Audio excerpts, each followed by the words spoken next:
दोस्तों नमस्कार।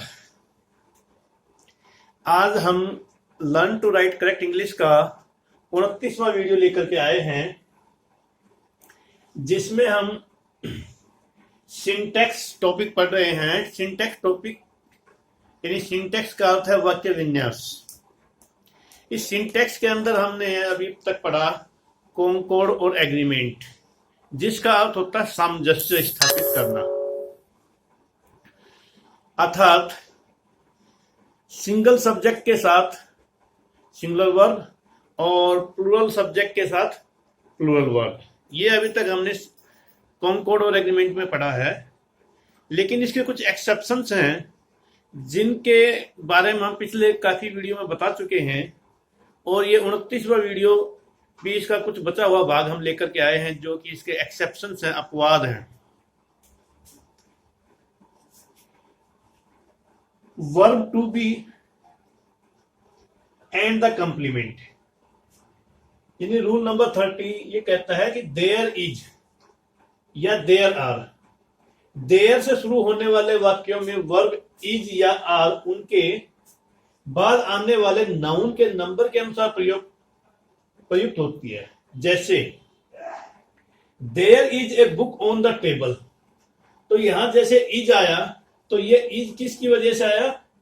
बुक की वजह से, जो कि इज के बाद आ रहा है, क्योंकि इस रूल के अनुसार यानी देयर वाले वाक्य में जो सब्जेक्ट इज के बाद या am are is am are के बाद आता है, उसके अनुसार यानी उस सब्जेक्ट के अनुसार इज या एम आर आता है। जैसे there is a book on the table, तो ए बुक है इसलिए यहां पर इज का प्रयोग हुआ, जबकि अभी तक क्या था कि सब्जेक्ट पहले आया था, उसके अनुसार हेल्पिंग वर्ब प्रयोग हो रही थी, और अब जो है इसमें हेल्पिंग वर्ब का प्रयोग उसके बाद आने वाले सब्जेक्ट के अनुसार होगा। जैसे यहां बुक है तो यहां इज है, यानी कि टेबल पर किताब है, तो देयर मीन्स वहां, इज मीन्स है, बुक मीन्स किताब, ऑन मीन्स ऊपर, और टेबल मीन्स मेज, यानी किताब पर यानी टेबल पर किताब है। दूसरा है there are some books on the table, तो यहां पर सम बुक्स यानी बुक्स जो है ये प्लूरल में है, इसलिए यहां आर का प्रयोग हुआ। यानी देयर वाले वाक्यों में वर्ब के बाद प्रयोग होने वाले नाउन के अनुसार वर्ब का प्रयोग होता है। तो यानी कि बुक्स के अनुसार यहां आर आया, there are some books on the table, यानी कि टेबल पर कुछ किताबें हैं, तो यहां बुक्स प्लूरल है, इसलिए प्लूरल वर्ब का प्रयोग हुआ आर। तीसरा एग्जांपल है देयर आर मेनी चेयर्स, तो यहां पर जैसे मेनी चेयर्स, चेयर्स क्या है? प्लूरल में है, तो इसलिए प्लूरल वर्ब का प्रयोग हुआ आर, यानी वहां पर बहुत सारी कुर्सियां हैं। मेनी मीन्स बहुत। इसी तरह से फोर्थ एग्जांपल जो है इसके अनुसार there is a chair in the room, यहां पर ए चेयर आया है, ए चेयर का मतलब सिंगुलर सब्जेक्ट है, तो सिंगुलर सब्जेक्ट के साथ सिंगुलर वर्ब लगी इज। रूम मीन्स होता है कमरा, यानी कि कमरे में कुछ कुर्सियां हैं, तो यानी कि इस रूल्स के अनुसार क्या है कि वर्ब के बाद आने वाले सब्जेक्ट के अनुसार वर्ब का प्रयोग होता है। जैसे ये वर्ब है तो इसके बाद जो सब्जेक्ट है चेयर, ये यदि सिंगुलर है तो सिंगुलर के अनुसार यहां पर इज का प्रयोग हुआ।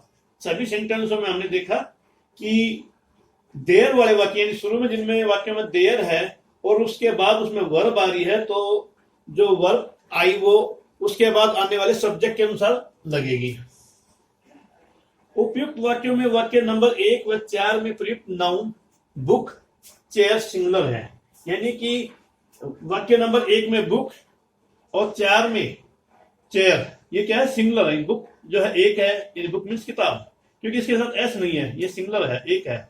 इसी तरह से चेयर, चेयर भी सिंगुलर है क्योंकि इसके साथ एस का प्रयोग नहीं है, इनके आगे एक का प्रयोग है, जो कि ये पता चलता है कि ये एक वस्तु की ओर इशारा करते हैं, इसलिए इनके साथ सिंगुलर वर्ब का प्रयोग हुआ। यहां पे इज हुआ और यहां पर भी इज का प्रयोग हुआ, इसलिए वर्ब इज प्रयुक्त हुई।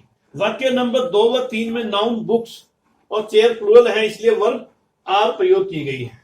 अब वाक्य नंबर 2 यानी कि इसमें बुक्स है जो कि प्लूरल है, इसलिए इसके साथ आर का प्रयोग हुआ। उसी तरह से वाक्य नंबर 3 में चेयर्स जो है वो प्लूरल में है, इसलिए इसके साथ आर का प्रयोग हुआ। तो दोस्तों इसके नियम के अनुसार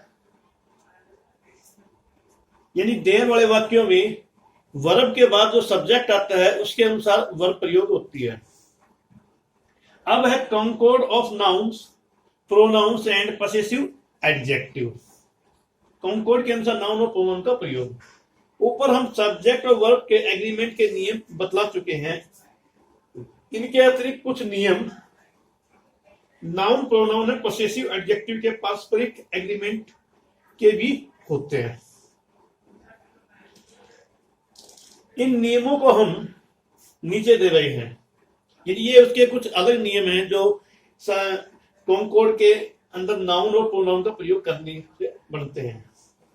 फर्स्ट रूल्स क्या है? First person pronoun. First person pronoun singular number. First person pronoun क्या है? आई और वी, यानी आई मीन्स मैं और वी मीन्स हम। ठीक है। First person, second person, third person pronoun के बारे में हम कैसे जानेंगे कि जैसे मैं आपसे बातें कर रहा हूं तो मैं हूं फर्स्ट पर्सन, आप हैं सेकंड पर्सन, और जिस व्यक्ति के बारे में हम बातें कर रहे हैं वो है थर्ड पर्सन। तो फर्स्ट पर्सन के अंदर आई आता है और वी आता है, यानी मैं या हम। अब आपसे बातें कर रहे हैं तो आप यानी यू, आप हैं सेकंड पर्सन, और जिस तीसरे व्यक्ति के बारे में बातें कर रहे हैं वो कहलाता है थर्ड पर्सन, यानी कि ही मीन्स वह, ठीक है, या दे, वे, तो वो थर्ड पर्सन कहलाते हैं। तो यहां पर जैसे कि नियम में बताया गया है कि first person pronoun singular number I के साथ मी, माई, माइन, माई सेल्फ का प्रयोग होता है, यानी आई, माई, मी। जैसे कि आपने प्रोनाउन में पढ़ा तो आई मीन्स मैं, मी मीन्स मुझे, माई मीन्स मेरा, माइन मीन्स भी मेरे से ही है, और माई सेल्फ मेरे द्वारा का प्रयोग करते हैं। फर्स्ट पर्सन प्लूरल वी के साथ, यानी कि वी क्या है? प्लूरल में है। वैसे तो आई भी सिंगुलर और प्लूरल दोनों में ही इस्तेमाल होता है। अगर टेंस के लहजे से अगर हम देखते हैं तो आई का प्रयोग प्लूरल के रूप में होता है, केवल पास्ट कॉन्टिन्यूअस को छोड़ करके सभी टेंसों में इसका प्रयोग प्लूरल के रूप में होता है। तो इसलिए आई का प्रयोग जो है सिंगुलर और प्लूरल दोनों में होता है। तो इसी तरह से फर्स्ट पर्सन प्लूरल वी, यानी फर्स्ट पर्सन प्लूरल क्या है? वी के साथ आवर, अस, आवर्स और सेल्वेज जैसे शब्दों का प्रयोग होता है। तो वी मीन्स क्या होता है? हम। तो वी का जो आपने प्रोनाउन पढ़ा वी, आवर, अस, ठीक है। तो आवर मीन्स हमारा, अस मीन्स हमें, आवर्स हमारे, आवर सेल्वेज हमारे द्वारा। I shall do it myself, तो आई के साथ किसका प्रयोग हुआ? माई सेल्फ का, यानी मैं इस काम को अपने आप कर लूंगा। तो माई सेल्फ का मतलब हुआ अपने आप, ठीक है। तो आई के साथ किसका प्रयोग होगा? माई सेल्फ का। आई शैल हैव माई चांस, यानी कि ये मेरा मौका होगा। चांस मीन्स होता है मौका, तो आई के साथ माई का प्रयोग। वी शैल डू इट और सेल्वेज, हम इसको अपने आप कर लेंगे। तो यानी वी के साथ किसका प्रयोग हुआ? और सेल्वेज का, हम अपना काम अपने आप कर लेंगे। और सेल्वेज का मतलब हुआ अपने आप। We shall have our chance, तो यहां वी के साथ किसका प्रयोग हुआ? आवर का, कि हम जो है हमारे कामों को अपने आप करेंगे। तो यानी कि चांस का मतलब होता है मौका, यानी ये जो हमें मौका मिला है हम उसका फायदा खुद उठाएंगे। तो यहाँ पर रूल नंबर 2 इसका कहता है कि second person pronoun, second person क्या है? यू। सेकंड पर्सन किसको कहेंगे? यू को। यू का अर्थ होता है तुम, तो यू के साथ किसका प्रयोग करते हैं हम? यू, यूअर, यू, ठीक है। तो यू जो है सेकंड पर्सन जो है इसका प्रयोग भी टेंस के अंदर हम प्लूरल के रूप में करते हैं, और अगर हम इसको यू का प्रयोग टेंस के अंदर तो हम प्लूरल के रूप में करते हैं, लेकिन इसका प्रयोग सिंगुलर के रूप में भी होता है, क्योंकि यू और आई ये दो ऐसे प्रोनाउन है जिनका प्रयोग सिंगुलर और प्लूरल के रूप में होता है। तो second person pronoun use singular और प्लूरल नंबर में एक सा रहता है। इसके साथ योर, योर्स, योरसेल्फ, योरसेल्फ का प्रयोग करते हैं। तो योर मीन्स तुम्हारा, या योर्स तुम्हारे से है, ये यानी प्लूरल से है, ये सिंगुलर से है। इसी प्रकार से योरसेल्फ अपने आप, ये सिंगुलर में यूज होता है, और योरसेल्फ ये प्लूरल में प्रयोग होता है। ये बहुत सारों के लिए योरसेल्फ होता है और सिंगुलर पर्सन के लिए योरसेल्फ आता है। जैसे you can do it yourself, आप इस काम को अपने आप कर सकते हो। तो योरसेल्फ एक व्यक्ति के लिए आया है कि आप जो है अपने काम को अपने आप कर सकते हो। और you should do your work, तुम्हें तुम्हारा काम करना चाहिए। ठीक है सर, शुड यानी क्या होता है? क्या शुड यानी क्या होता है? शुड मीन्स होता है चाहिए। इसको शुड नहीं बोलेंगे, इसको शुड बोलेंगे, शुड। और डू मीन्स होता है करना, वर्क मीन्स होता है काम। तुम्हें तुम्हारा काम खुद करना चाहिए। सर, वर्क यानी क्या होता है? वर्क मीन्स काम। You can do it yourself. अब ये योरसेल्फ जो है ये प्लूरल रूप में प्रयोग हुआ, जैसे कि हमने आगे लिखा भी है प्लूरल। तो आप अपना काम स्वयं कर सकते हैं।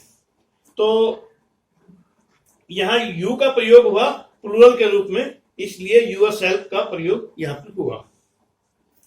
ठीक है दोस्तों, तो योरसेल्फ या माई सेल्वेज वर्ड आता है आई के अंदर, जो कि इसमें मैंने नहीं लिखा है, आगे वाले वीडियो में हम दिखाएंगे आपको। तो माई सेल्वेज और योरसेल्फ का प्रयोग प्लूरल के रूप में होगा, और योरसेल्फ, योर ये सिंगुलर के रूप में होगा। जैसे माई माइंड, माई सेल्फ। दोस्तों क्या होता है? कैन मीन्स होता है सकता। तो दोस्तों आज के वीडियो में इतना ही। अगले वाले वीडियो में हम आपको आगे की और जानकारी देंगे। कृपया करके मेरे वीडियो को लाइक और सब्सक्राइब करें और शेयर करें। धन्यवाद।